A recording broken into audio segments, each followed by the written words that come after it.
Have you ever thought about starting a business but not sure where to begin? You're probably thinking it's too hard, I don't know where to start. Will people buy my products? Will it sell? How will you know if you don't start today? Hi everyone, welcome to my channel, and today I'll go through how I started my business and the steps and foundations to start your own business. Whether you're planning to start a side hustle or turn it into full-time, we will go through everything you need to get started today. Don't worry about how, we'll go through that later. Get a pen and paper ready or a notes app that you use, and we will go through all the steps to get started today, covering everything from planning to socials to what platform to start selling. It can be applied to any product or service-based business. I'll touch on how I started my business and how you can start your business, and all you need to do is start today. Before we begin, a little about me and my business. I started crochet a couple months ago and I had no idea I wanted to turn it into a business. I learned crochet off YouTube, and then I kind of just started, and here we are today. I was creating for the fun of creating. I started sharing my work online, and I got my first order from my sister's friend, and then soon enough I got my first order on Etsy. One Curious Donut is the name of my business. When I first started crochet, I had no idea what crochet was or where to begin. I kind of just started and tried it out. I learned off YouTube and I gave it a try. It all started when I saw this crochet burger on TikTok and I really wanted it. The shipping was quite expensive from the US to Australia. I found out it was crochet, so I was like, oh, I can try and make that. When I was looking at the different yarns and the different patterns, I came across a donut pattern that I wanted to make instead. I had yarn in my cart for 2 weeks before I finally clicked buy. A week later, I had received my yarn, and I bought thicker yarn to start with because I heard it was easier to learn. Once it arrived, I realized I had no idea how to crochet. So I looked on YouTube.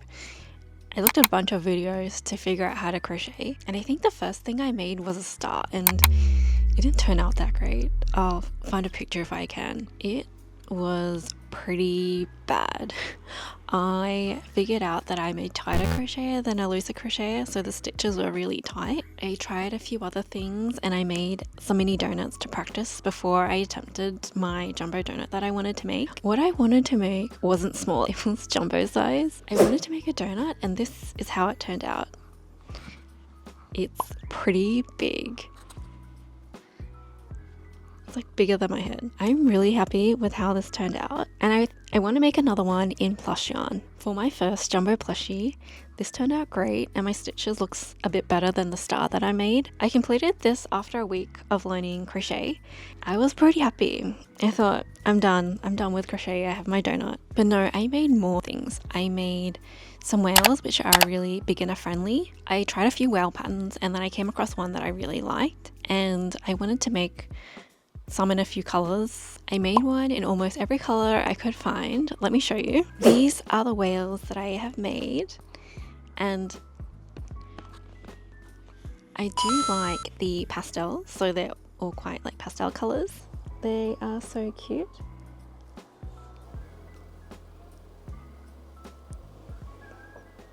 I got my first order for 3 whales from my sister's friend. She ordered 3 of these little cute whales. I started at my Etsy shop, and then eventually I got a few sales. I've now had a few custom orders. I'm in the early stages, but I've started and I've created a website. I have my Etsy, and I have done some pattern tests. I also design my own patterns, figured out how to design patterns, which I had no idea at the beginning. The reason I'm telling you this is because if you don't start, you won't know where it will lead you. All you need to do is take the first step. Business is challenging but rewarding. You don't need a billion things to get started. You don't need to know everything to start a business. You just need a few things to start, and you can grow your skills as you go. Before you start, you need to know why you want to start a business. Do you want to pursue a passion you have? Do you have a problem to solve? Do you want to learn something new? What do you want to achieve? Do you want to build a big e-commerce business or start a handmade business? Like I said initially, I wasn't sure if I wanted to turn this into a business. I just started, and then it naturally grew and turned into what it is today. So you don't really need to know how, you just need to start now. Some people start and figure it out as they go. Then there are some that are stuck in analysis paralysis and never start. Which one are you? In Noah Kogan's book, he talks about the power of now, not how, and the importance, just start before you are ready. Most people overthink and act later. Most successful entrepreneurs act first and think later. By taking action first and experimenting as you go, you need to be open and trying new things. Especially when you're starting out, you need to figure out what is working for you and what's not working for you. You never know where it will lead you until you start. Don't let the fear of failure stop you. It might be the best thing that will happen to you. Switch to a growth mindset and be open to learning things as you go. There is a lot to learn when starting a business, and you will make mistakes along the way, and that is okay. It will give you the opportunity to improve. All good things take time, and all the skill you'll be learning in your business isn't taught in school. What are your passions? Do you enjoy crochet, polymer clay, ceramics, illustration, or do you have a service to offer? Spend time brainstorming and writing down a whole list of things that you're good at or things that you want to try, and narrow down to your top 3. Pick one to start with, and you can always change it later. You don't have to stick with it, but just pick one so we can get started. Once you've figured out your passion and your skills, let's niche down. For example, in crochet, do you want to sell physical products like amigurumi plushies, beanies, blankets, bags? Do you want to sell digital products? Pick 1 to 2 to start with, and then we can always expand our products later. Experiment to test out what you like to make and design. Then you can always pivot to what you want to do later. You might find you hate making crochet bags, but you love making crochet plushies. Even with amigurumi plushies, there are so many options with different yarn types and different designs and different specialties. For example, Crochet by Jenna started posting online and her turtles became really popular, and she's kind of known for that now. But at the beginning, she was just posting. So if you don't start, you won't know what will work and what won't work. You can start now and figure it out later. If you don't know yet, spend some time developing your skills. Figure out what you might like to do. It might not be crochet, it might be polymer clay or ceramics. You might like making ceramic mugs instead.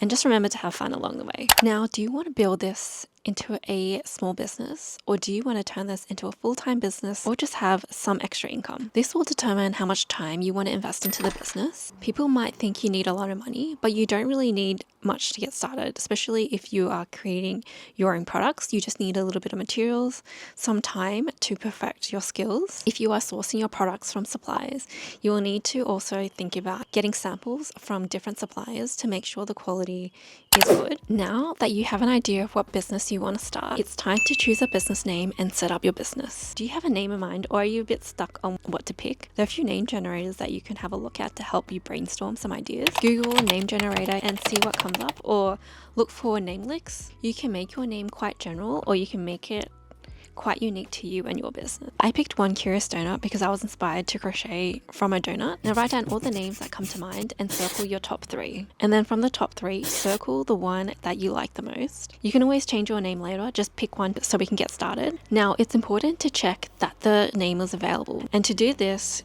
we go to Google and type in the name in search and see if anything comes up. If it's not taken, that's great. We can use that name. But if it is, think about adjusting the name a little bit so it's a bit more unique to your business. We also need to check the domain name if it's available, because this will be important if you want to have your own website later. Check the store name is also available on Etsy, especially if you plan to sell on Etsy. You also want to check social media platforms like TikTok, Instagram, and YouTube.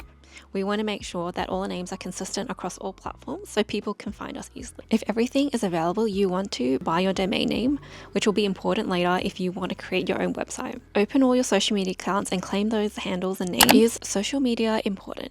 Yes, it is.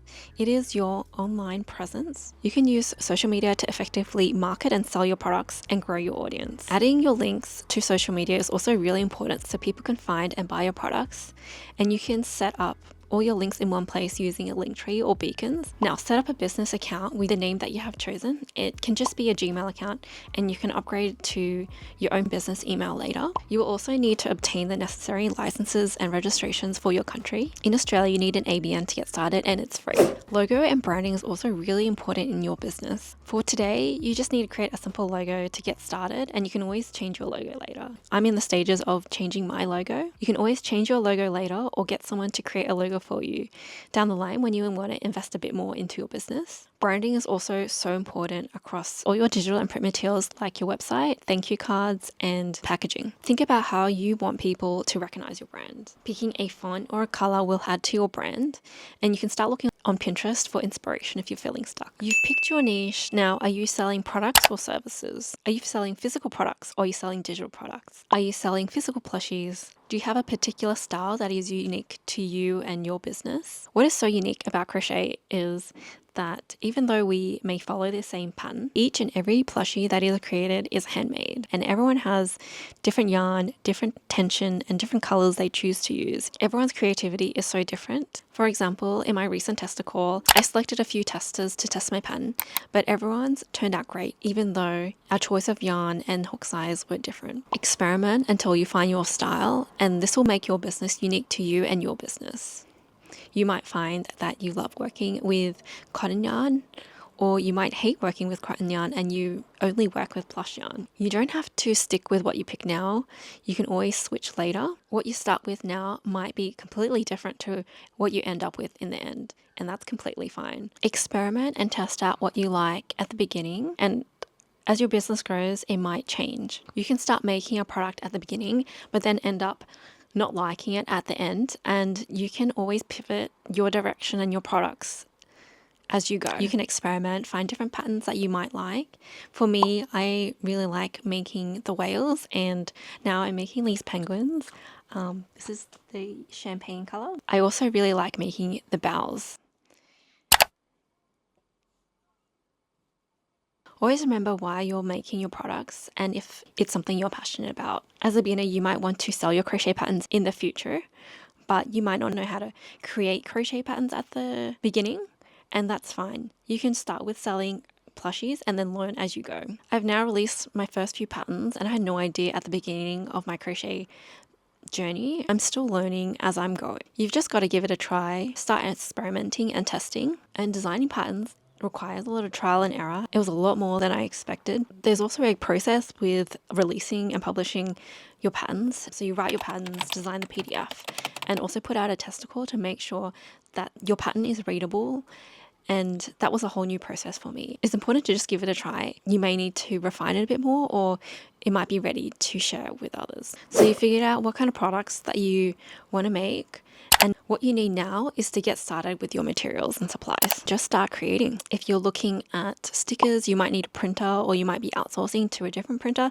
So you need to figure out your suppliers. For polymer clay, you might be looking at different types of clay that you might be using. For crochet, what kind of yarn will you be using? Will you use a specific yarn, or will you use a variety? How do you want to sell your products? Do you want to sell made to order, do drops, or offer custom orders? Take into consideration the cost of materials, your time, and your profit margin. Value your skills and your time, especially with handmade. How do you want to price your items? How do you want to price your time? That's different for everybody depending on the country you're in and the skill level you're at. All these factors determine the price of your item. Think about the fees when you're selling online. For example, Etsy. Etsy has transaction fees, shipping fees, tax, and a few more as well. You also need to add in profit margin for your business. If you want to share your work and keep it as a hobby, and keeping your prices quite low versus someone who is trying to build a sustainable business, your pricing will vary. Profit is so important to reinvest into the business so it grows. So regardless of why you want to start your business and how you're planning to price it, always take that into consideration. How do you want to position yourself in the market? Are you focusing on specialized handmade products, or do you want to offer a more affordable price point for your customers? Your pricing should reflect that. Take into consideration pricing too low may have a negative perceived value on your products. You may think it's affordable, but how do you want to position yourself in the market? Always remember to value your skill and time when creating your products. How to start selling. Do you want to sell online, or do you want to sell at markets and art conventions? They both have pros and cons, and we'll go through them now. You also need to take into consideration what kind of platform to suit your needs if you're planning to sell both physical and digital products and services. With so many options today, it can be very overwhelming. There's Etsy, Ko-fi, Squarespace, Shopify, Rubler, Wix, and heaps more. How much do you want to start when you're starting out? An online presence is so important to sell online. You can start small and even start selling on Facebook Marketplace to see if the are any sales. I started online and a lot of word of mouth through friends and family. A lot of my sister's friends loved my plushies, and I made my first sale, and I also got my first custom order. It was also my biggest custom order, and I didn't know what I was getting into. She ordered 3 large plushies. You never know who might be interested if you don't share your work. I have an Etsy for my physical and digital products, and I also have a Square website. I'm also looking into other options besides Etsy, since the fees do add up over time. Let's have a look at a few options. Etsy is great to start with and has relatively low startup costs, has great organic traffic as an online marketplace. Etsy has a good customer base, which will help drive traffic to your store, even if your store is new. Having good SEO is key. Etsy is great for selling physical and digital products. It's a known platform, so people feel quite safe and secure to make a purchase from Etsy. It's perfect for domestic and international orders, especially if you plan to sell internationally. It handles all the international taxes. Etsy has great organic traffic to the platform. However, you need to drive traffic to your website. Shopify is one of the best for e-commerce. If you're starting an e-commerce brand, it is worth the investment. Shopify allows you to set up your own website with your own custom domain name, which will appear more professional. It allows for more customizations and control of your website. However, there is an ongoing fee. Others like Squarespace, Ko-fi, Wix, Cartel are quite popular, but each have different fees and costs associated with them. One other one I really like that I have set up is Square. If you plan to sell at markets or have seen people use the Square Reader, it's great for markets, and they now offer an app. You can start taking payments virtually with no startup cost. You only pay the transaction fee once you make an order, but you can have an account for free. But I also discovered Square offers way more, and that's where I have set up my online website as well. You can create your own website virtually for free and only pay the transaction fee once someone places an order, which is great if you want to save costs at the beginning. Square fees are one of the lowest transaction fees I've come across. Square is great for at the markets or selling online, or even for custom orders with sending invoices. There's no ongoing monthly fee unless you do the upgrades, which is great to keep our costs low at the beginning. And we can always migrate to Shopify if we want to upgrade and have established our customer base. Online Square website is also really simple to use, and the basic website options are great to start with. It isn't as advanced as Shopify. There are other upgrade options which we can consider later, like adding our domain name. For now, we will stick with the free option, and you only pay the transaction fee when we make a sale. The free domain on Square will be your name square.site, which really isn't an issue at the beginning. And as we build our customer base, we can consider adding in our domain name to make it more personalized. If you do plan to do markets, do some research on what kind of markets that you want to go and attend. Picking any market and going to see if it'll work may or may not work, but you need to consider what type of audience you're targeting. If you go to a very general farmer's market and they are mainly selling food and fruits and vegetables, is that the right place to sell your products?